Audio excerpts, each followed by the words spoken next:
Hello and welcome to Building Blocks. Who is God? That's what we're exploring in this series, and we're going to look at a fascinating phrase, I am, today, that's really going to help us learn who our Creator is. I want to show you where that phrase in your Bible is. If you can open it with me back to Exodus chapter 3. You're going to need a Bible. This is a Bible study. It's easy to find. The second book of the Bible will be in Exodus chapter 3 in just a moment. While you're turning there, do you know anybody who's done a lot of traveling? I don't know if you have one of these, a passport, where when you leave the country and go into a new country, you get a stamp that shows when you came and when you left. I've got stamps in my passport from Canada and Israel and Egypt. It's amazing to travel all over the world. But do you know the first thing I do when I land in a new place? I pick up my phone and I call home. I want to let my family know that I got there safely, and I want to hear their voices, and I've got to use a phone because I can't be in two places at the same time. Can you? Can you be at home and at school, or at home and in California at the same time? No, you can't be in two places at the same time. What about, do you know anybody who's able to make amazing things? Have you gone into your kitchen today and opened up those kitchen cabinets? Somebody made those. I can't do that. If I tried to make and hang cabinets like that, they would probably fall off the wall. Or do you know anybody who's able to fix things? Let's say a car. They're able to lift up that hood and fix whatever's going on under in that engine. I know how to put gas in a car and maybe refill the windshield wiper fluid, but I'm not very good at fixing cars. What about things that are really old? What is the oldest thing in your house? Let me show you the oldest thing that I have. It's actually an old oil lamp from the land of Israel. This is old. It's about 2,800 years old. That's really old. But even that had a beginning. Someone made that. It was created. What about the smartest person you know? Who is the smartest person you have ever met? And do you realize that there are some things even the smartest person you know doesn't know? Maybe they're amazing at math or science, but they don't know what's going to happen tomorrow or next week or next year. Let me show you how amazing our God is. He's not limited the way you and I are talking about today. Is your Bible open there to Exodus chapter 3? We'll do a little bit of reading in Exodus 3 this week if you follow our scheduled Bible readings. This is when Moses, you remember him? Moses came to a bush in the wilderness and it was on fire, but it wasn't destroyed. It was never consumed.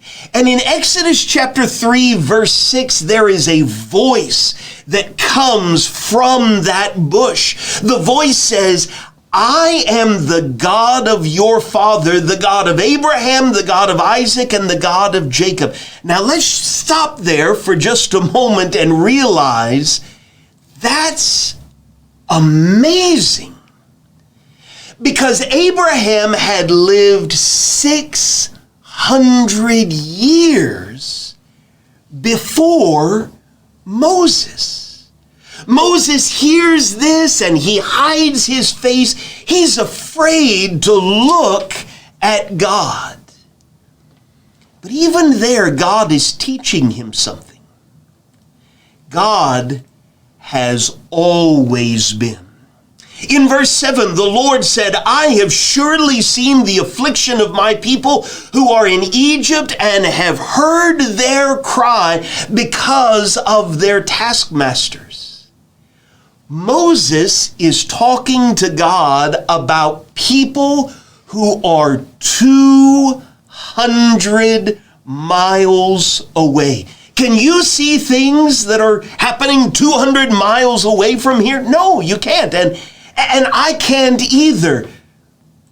But God can. God says, I know their sufferings. And he's able to say that because God is everywhere and God knows everything. I don't know everything, and I can't be everywhere. That's why I've got to use a cell phone to call my family back home. But God isn't limited like that. Verse 8, God says, I've come down to deliver my people out of the hand of the Egyptians. And if you know anything about the Egyptians, you know they were powerful, amazing, strong people. These are the people who had built the pyramids. Pyramids that were already there in the days of Moses. And to go against people like this, to go up against their king, the Pharaoh, that wouldn't be easy.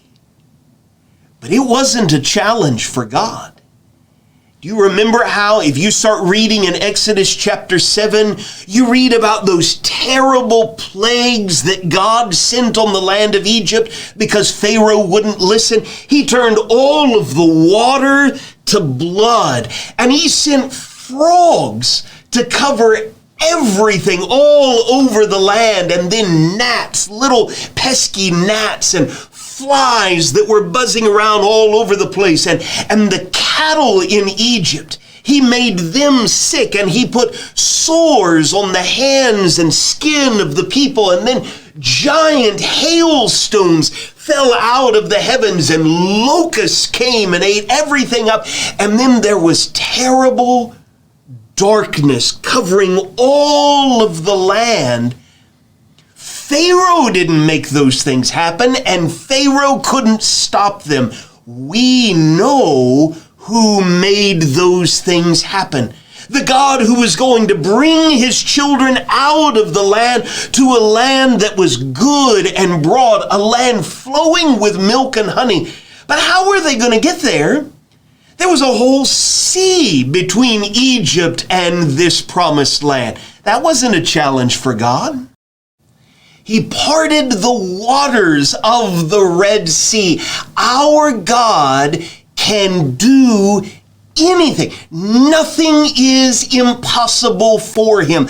And so Moses in Exodus 3 verse 13 says, well, if I come to the people of Israel and say to them, the God of your fathers, those people who had lived a long time ago, has sent me to you, and they ask me, what is his name? What shall I say to them? And here is our key phrase for today's study.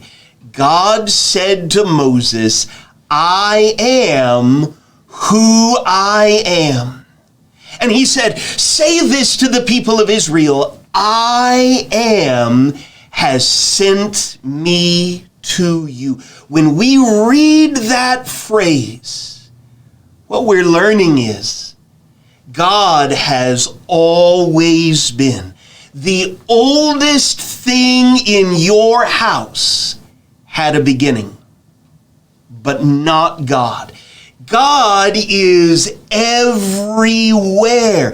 If you want to talk to someone in Italy today, you've got to get on a phone or FaceTime or something like that because you can't be in two places at once. But God is everywhere.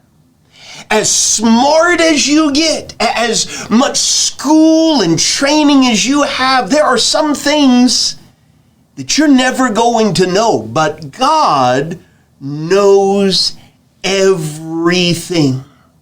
And there's a limit to your strength and your ability to do things, but not God.